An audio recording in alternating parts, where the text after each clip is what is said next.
Okay, so what about Dukka?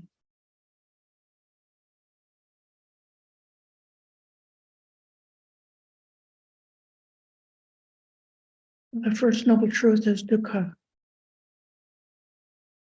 When the Buddha gave his first sermon to the 5 disciples in the Dhamma Sutta, he laid out and explained the 4 noble truths.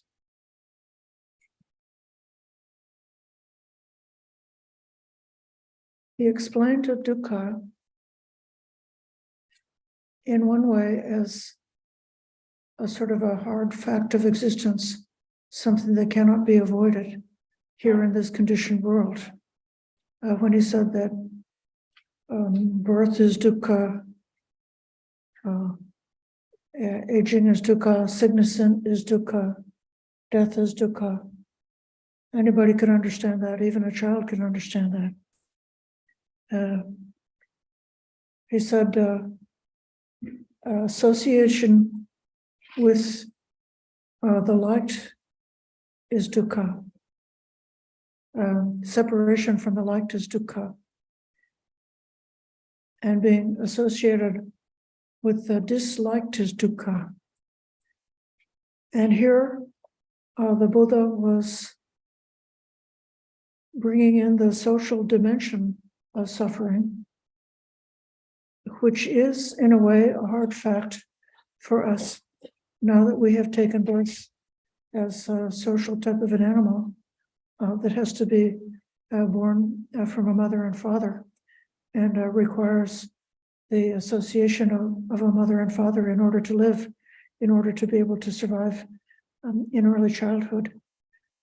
So then this family life and all of these feelings of attachment and love are part of the mix that we inherited when we got born as the type of a being that we are. And then to be in the companionship or in the company of somebody who is disliked is also a pretty severe kind of dukkha.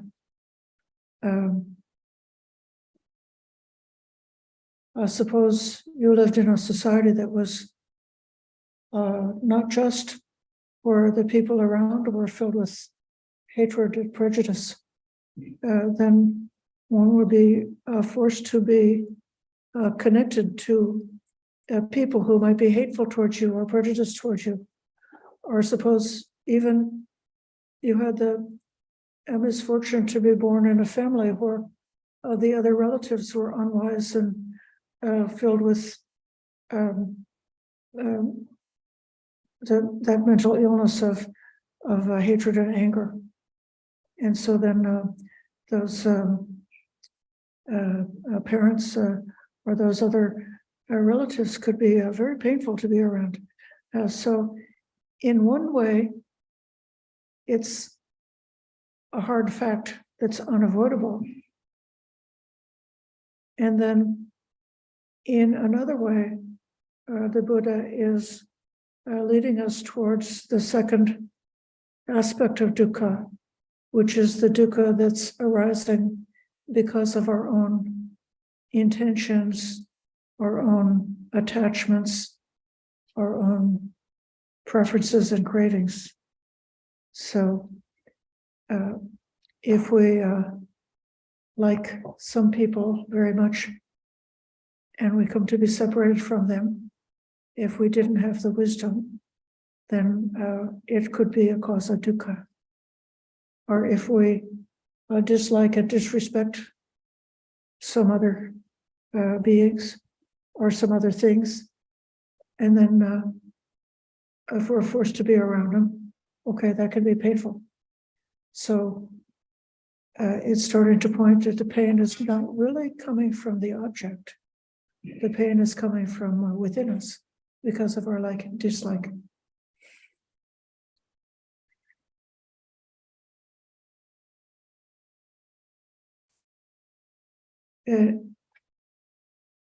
there's one part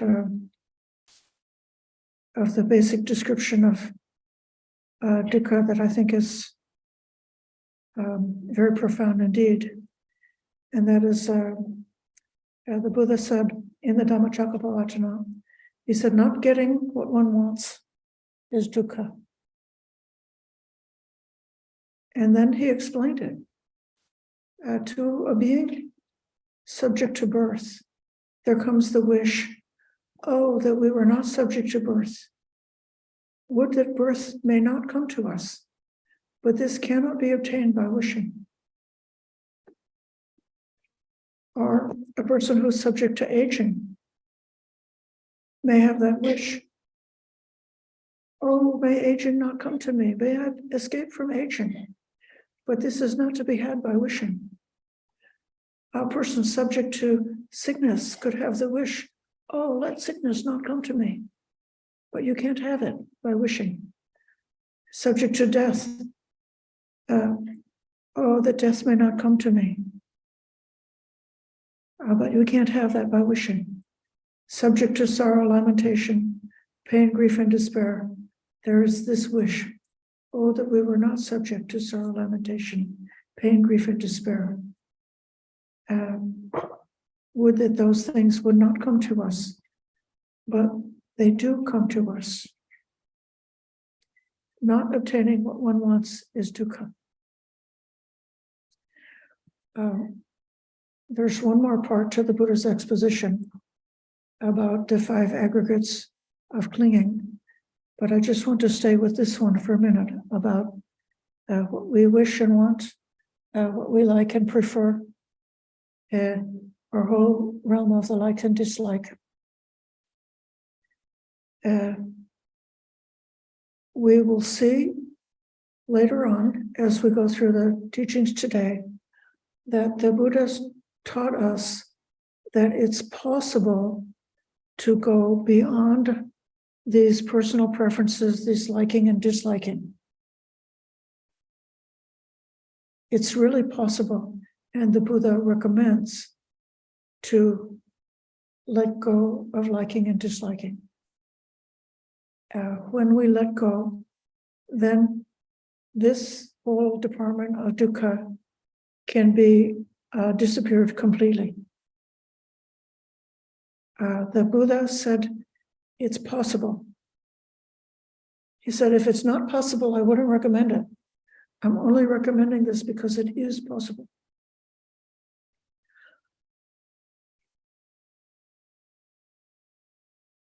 One of my ideas about the purpose of dukkha for an unenlightened, uninformed person who's never heard of the suttas, who's just going on the intuitive tendencies or the package of patterns that we got from being a human being or from being an animal, or from being a social animal. For that uninstructed worldling, dukkha has a purpose, and the purpose is so that we don't harm ourselves. So if something is hurting us, we try to get away from it.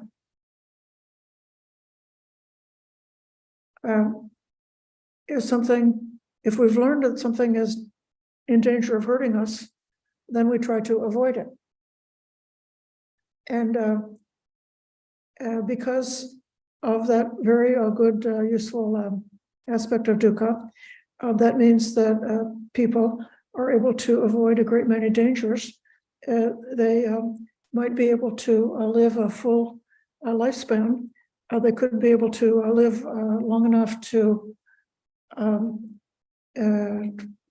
fall in love, have a life partner, create children, and raise the children to a level that the children are able to continue their existence, and perhaps accumulate enough of a cushion of safety so that you have something to pass down to your family to ensure that your genetic survival, that your descendants who are related to you are able to live And so that's like the ordinary purpose of dukkha in the world, is to give us the motivation to do what we need to do to pass down our physical, material lineage through our children, or if not our own personal children, through our younger relatives, the younger members of our own clan, might be helped by the good works that we do, or the safety that we do, the insurance we buy, or if not taking care of our own clan, perhaps we're taking care of our own species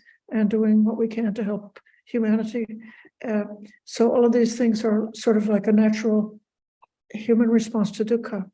But the Buddha gave a different purpose, a different way of making use of dukkha.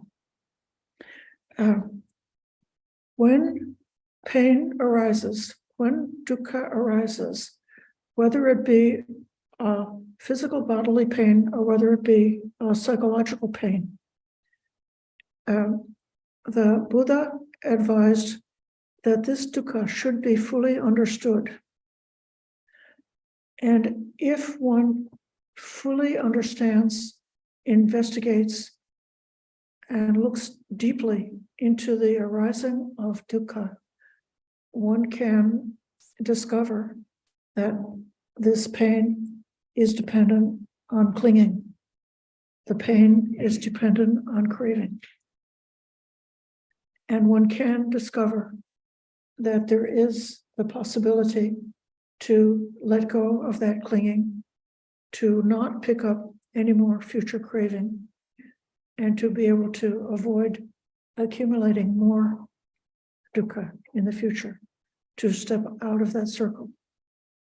So in that way, I have the idea that the experience of dukkha is our opportunity to learn. If somebody was unaware of the teachings of the Buddha and they suffered a lot from this reason or that reason, and then later they came to be more emotionally mature, they became to be mature with their sila, with their ethics. They learned how to practice boundless loving kindness and the Brahma Viharas. They learned how to practice mindfulness, how to purify the mind and to notice the patterns, the mental patterns that are leading to affliction, leading to difficulties, and how to step away from those negative patterns and step into positive patterns. You could do all of those things before even coming close to getting to the heart of the wisdom that the Buddha really wants to offer you. One could cut your personal experience of dukkha in half by becoming a reasonable, loving, ethical person who tries to clean the mind and not hold on to afflictive thoughts, and trying to develop beneficial thoughts. But even having gotten that far, gotten partway down our path to enlightenment, it could happen from time to time that something arises that strikes us, and we realize we're not yet completely out of the woods. Still, dukkha comes to us.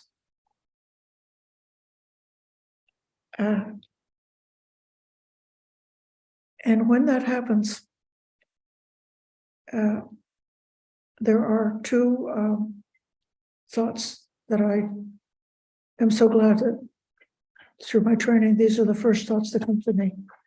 The first one is, oh, the Blessed One was right. He said there is dukkha. And what do you know? Lo and behold, there is still dukkha. I still could personally experience, after so many years of practicing, something or other comes to awareness. And whether for a short time or for a long time, I feel that error. I feel that pain. There is dukkha. And then the second thought that can come right after that is, let me inquire and look more deeply and see, what am I holding on to? What am I hanging on to? What am I craving? Is there something that I am holding on to and identifying with, but I didn't even realize that I still had this clinging and craving? So the dukkha is showing me something that could have been just out of my awareness, whether I swept it under the rug and I'm trying to intentionally avoid looking at something, or whether it's just because I've gotten away from the pressure of catastrophic external things, that certain kinds of dukkha reactions have not been coming up for a long time. And then something, terrible happens. There's a flood, there's a war, there's an encounter with hatred, or there's a loss of friends. And even though we thought we were wise, we thought we were detached, we thought we were out of the forest, we find, no, I'm not yet completely out of the forest. I was clinging to something. I assumed that something was a part of me. Circling back to the anecdote that I gave at the beginning, when I was just a brand new person in encountering Buddhism for the first time, I had assumed a certain identity as a member of my family. There were 5 children and 3 grown-ups in my immediate family. There were 4 grandparents and 8 aunts and uncles and various cousins in my extended family. And I didn't know this, I was completely unaware of it, but my thought about myself was the girl who has this position in the family as being the second to the baby with all of these other people around. Then after my little brother passed away, so it wasn't in the right order. You sort of expect that grandma and grandpa, that you kind of know that they're expecting to pass away. And it might be a loss, but not as severely upsetting as when a young person passes. And I didn't know that I had an identity built around being the sister to my brother. Okay, so I had to discover it. And then having discovered it, I had the opportunity to reflect, to contemplate about impermanence, and to do a lot of work over a period of time to gradually come away from the strong sorrow, lamentation, pain, grief, and despair that I experienced at the very beginning because of that change. So now I believe that the Buddha has advised us to take, I call this a scientific method. We are doing an experiment. And the experiment is, can I let go of identifying with anything at all which is impermanent? Can I let go of clinging to anything at all which is impermanent? Can I let go of craving and wanting, seeking for my refuge, or seeking to find my happiness in anything at all which is impermanent? And I make the effort, and I'm running this experiment. And if I can see that my dukkha is being reduced and reduced and reduced, then I can see this experiment is going along according to the program. But if I see some corner where the dukkha is still there, is still strong, is still cuts, still hurts, still causes sorrow and depression, or or even still causes confusion resulting from a painful experience, then that's the anomaly that makes me look more closely and look more deeply. In the scientific method in Western science, the scientist forms a theory that explains his observations. And if the theory is very powerful in giving a lot of explanation for the things that could be observed, then there comes to be a consensus in the scientific community that says this theory or this law of science is something that can be useful to explain the activities of nature.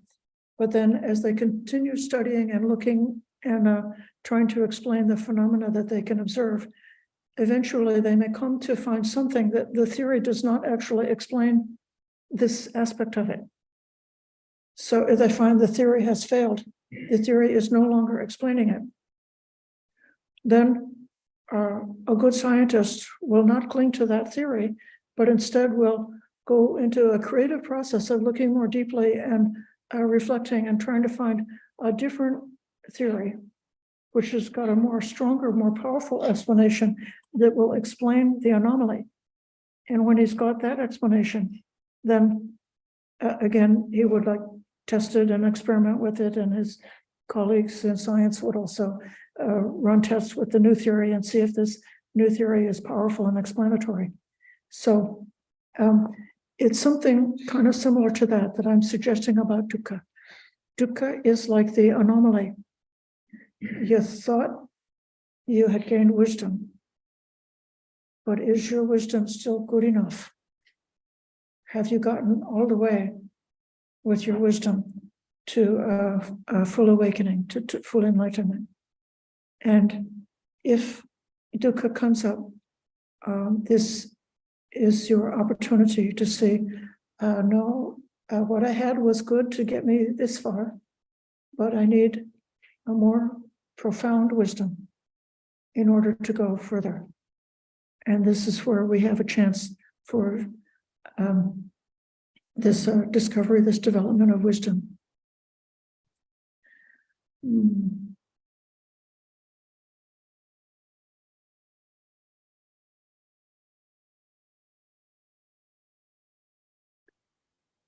I'm attempting to respect the schedule.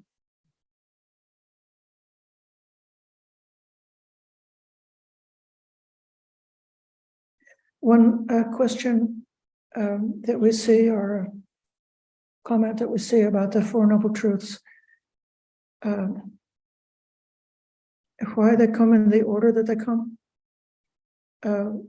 We encounter dukkha. Dukkha should be fully understood. We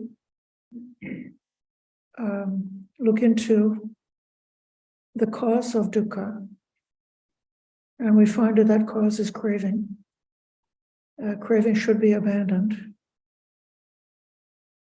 Then, having abandoned craving, we can come to the third noble truth, which is cessation, the cessation of dukkha. And that cessation is to be realized. And then the fourth noble truth is the path leading to the cessation of dukkha. So the third noble truth, which is called cessation, really is referring to nibbana, to the full escape, to the way in which craving can be cut off completely in a way that it's not going to arise again. And students very often ask why the third noble truth comes before the fourth noble truth. It seems like you should do the fourth noble truth and do all that practice and development. And then after you've completed all your work on the development, then you would come to the realization. So why is that? My idea about this is that the Buddha was trying to emphasize that where craving arises and where craving ceases is exactly the same place. So when there is contact of the eye faculty with an external visual object, and the eye consciousness or the mental capacity for seeing comes together at that moment of contact, and feeling arises from that, then just at the eye is where craving can arise. And if craving arises around the eye, that's the eye faculty, then that's where suffering arises and where it settles down and where it takes hold. So those of us who are here who still have your eyesight, I think you really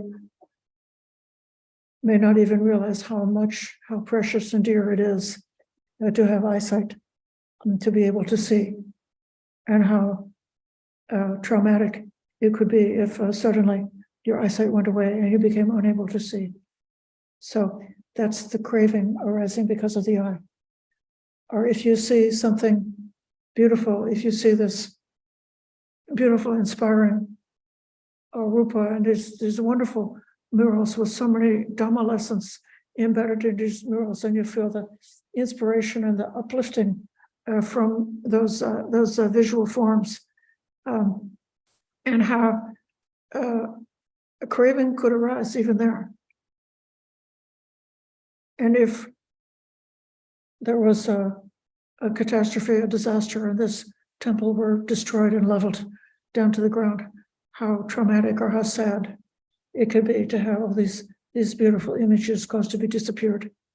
And so even though you don't experience, oh, I'm hungry, I'm addicted to these beautiful rupas, no, you don't experience it that way, but still you've got some craving, some possibility for craving to arise right there.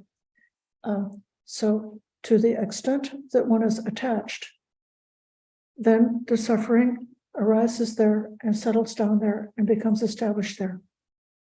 But to the extent that there is an eye and the craving doesn't arise, if there's not any craving, then the dukkha doesn't arise, doesn't settle down there, doesn't become established.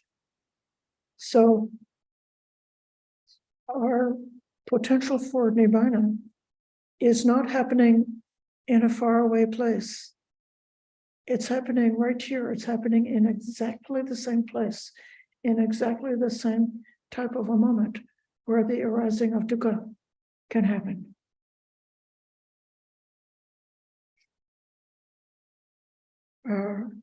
That part of the sutta refers to the physical faculties, the six senses, the five eyes, ears, nose, taste, touch, and the mind, and the corresponding objects, the corresponding type of consciousness, and then the corresponding aspects of mentality, like vitaka vichara, so thinking and contemplating, and the whole aspect of our engagement of our consciousness with the objects that are part of our life.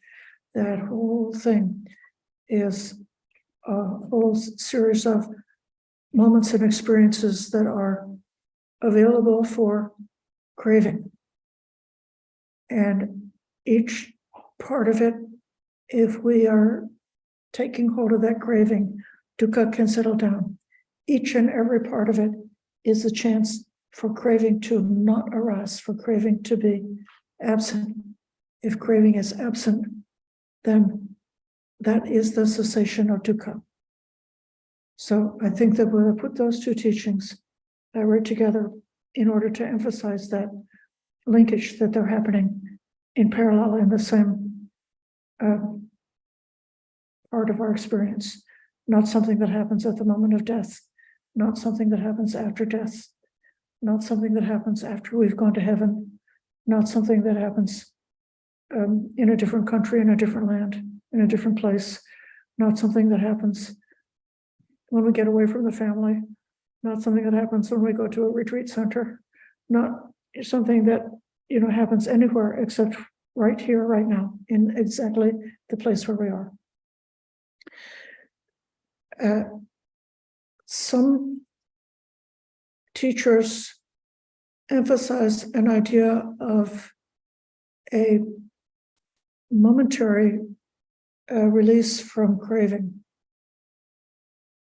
which is not yet the full realization of Nibbana, but it is a chance for the Dhamma eye to open, to have an experience of what Nibbana would be. So if there is something in your life which is really painful because you are really clinging to something, and even if you want to let go of it, you don't know how to let go of the thing that you're clinging to, even though it still is causing you to experience continued dukkha in your life. And then because of meditation, because of listening to the Dhamma, because of reflecting and being open-minded and giving a chance for the Dhamma teachings to work in you, to work on your psychology, by making the skillful efforts, then something happens and something changes. And one day you find that you are able to let go of that craving, to let go of that clinging. The thing that you used to be trapped in clinging for, oh, you're not trapped anymore. You can put it down. You can let it go. It's not an attachment anymore. And that little bottle, that little 6 ounces of dukkha is gone. It's finished. It's not going to happen again. Now you could have another whole massive amount of dukkha left that is to be understood, fully understood, that needs the causes let go. But that portion of pain is finished and complete. In a way, this is the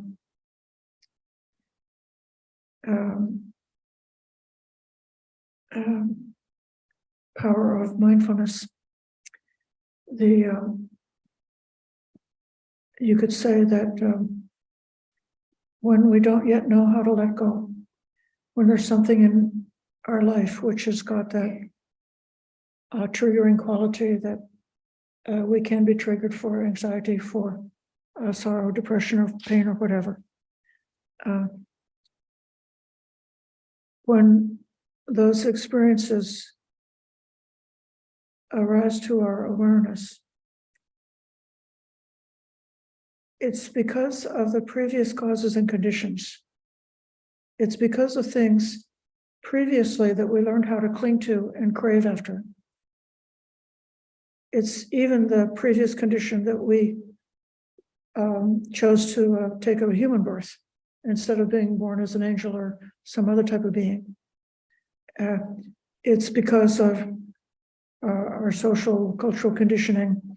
It's because of many, many choices that we made in the past that we could find ourselves in this circumstance of being inheriting this amount of pain. So at this point, the Buddha is showing something it's almost like a Stoic kind of approach. What we can't change, we have to accept. So just allowing this measure of pain is painful. Oh, this is painful. Seeing the previous causes and conditions that came up to this with a compassionate heart, and just acknowledging those choices leading to this result. Whatever we are experiencing and receiving with the full open awareness and mindfulness and compassion, that little bit can in a certain way be finished. It's completed. But if we think, oh, it's not okay for me to be painful, it's certainly not all right for me to feel depressed or anxious, I have to get rid of this right now. I need to run around and start yelling and start scolding and start making others be different so that I won't have to feel anxious anymore. Or I need to, file a protest, or I need to take a pill, or I need to have a drink, or I need to look after some kind of pleasure. I need to distract myself. I need to do something to run away from that experience. Then that's the opposite. And as long as we're continuing to run away, then that we won't learn the lesson. And we're going to be doomed to keep repeating that same lesson over and over again until we learned it.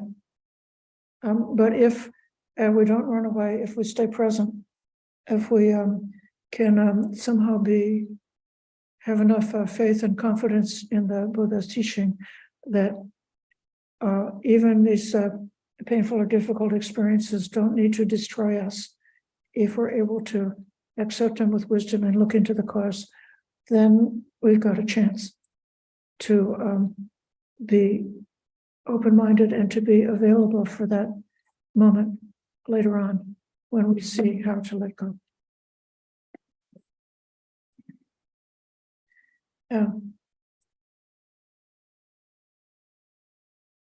I have 10 more minutes. Right.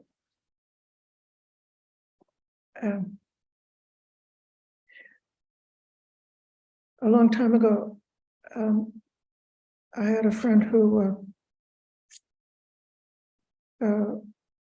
she was a pharmacist. She became addicted to some kind of prescription medicine and was writing herself prescriptions for the drug she was using, and subsequently got caught and got into recovery. But before she got into recovery, she lost her license, lost her livelihood, lost her house, lost her husband, lost her children, lost everything. And being in recovery, going to the 12-step programs, she was doing the work of recovery and staying clean from her drugs, but she was filled with anger and resentment because she would look around and say, well, these other people didn't lose everything. They still have their job in their house or their husband or their children. Why did I have to lose everything? And so she was going on in the program, then eventually came to the part where they have to take up meditation, and went to a local Vipassana meditation group, learned how to practice mindfulness and meditation, learned a little bit of Dhamma, was practicing meditation. And then one day, she was going to her 12-step meeting. And as she came to the door, she had an idea. And her idea was, I don't have to bring this resentment in with me. I could just put it down by the door and go into this meeting without any resentment. So something happened just by being available for the Dhamma, by being open-minded, by looking, trying, seeking. In that case, it took a while. It took, more than a year to have something changed, and it became possible to say, oh, I don't have to keep that anger, that resentment. And so then she went into the meeting, had so much elation, joy, happiness, flooded with feelings of kindness and compassion, feeling such a benefit and gratitude for the Dhamma. That was her third noble truth. That was her realization. She realized the bliss of having put down one element of negativity. And what she put down forever. There may have been other problems, but that one was completely put down.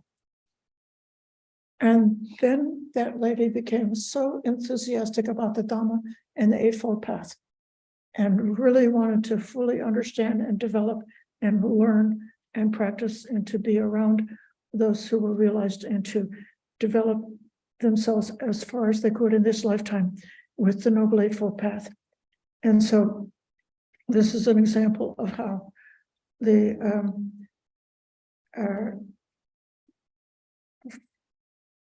first noble truth leads to the second, leads to the third, leads to the fourth.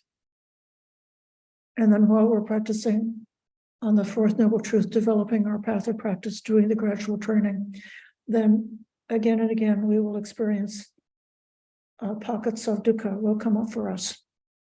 And then we will be like the scientist. Each time we experience some dukkha, then we need to understand that there is something that I have to let go of, that I'm still holding on to. Maybe I don't even know that I'm holding on to it, but I have to discover and realize and find out, what am I holding on to? Let it go. And then let it go when we discover, let it go completely. And so in that way, the experiences we have with any aspect of dukkha, and I'm especially thinking of the afflictive emotions, could be pain, could be anxiety, could be resentment, could be depression, could be fear, it could be anxiety. Any of those afflictions that come to us, whether they're large or small, we have a chance to use it for our benefit.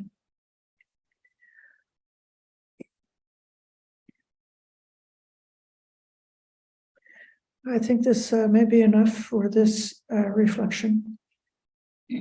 And after this, I'm going to invite for the next half hour until 11:30 to undertake a walking meditation. It's very lovely outside. We can walk on the porch or in the yard outside. A few people could possibly walk inside this meditation hall. And during this next half hour period, those who brought some food that they wish to offer could take care of putting the food out on the table. At 11:30, we'll be having the meal offering. And then your next Dhamma talk will be happening at 1 o'clock California time. So those persons who are with us in the Zoom or who might be with us on the YouTube will have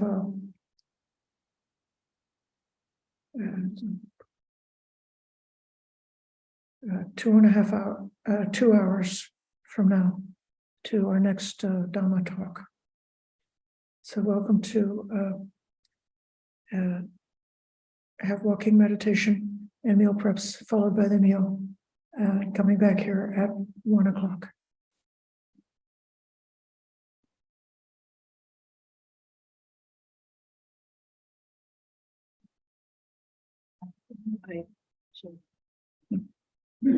I'm not going to be taking questions from Zoom during this because there's too many people.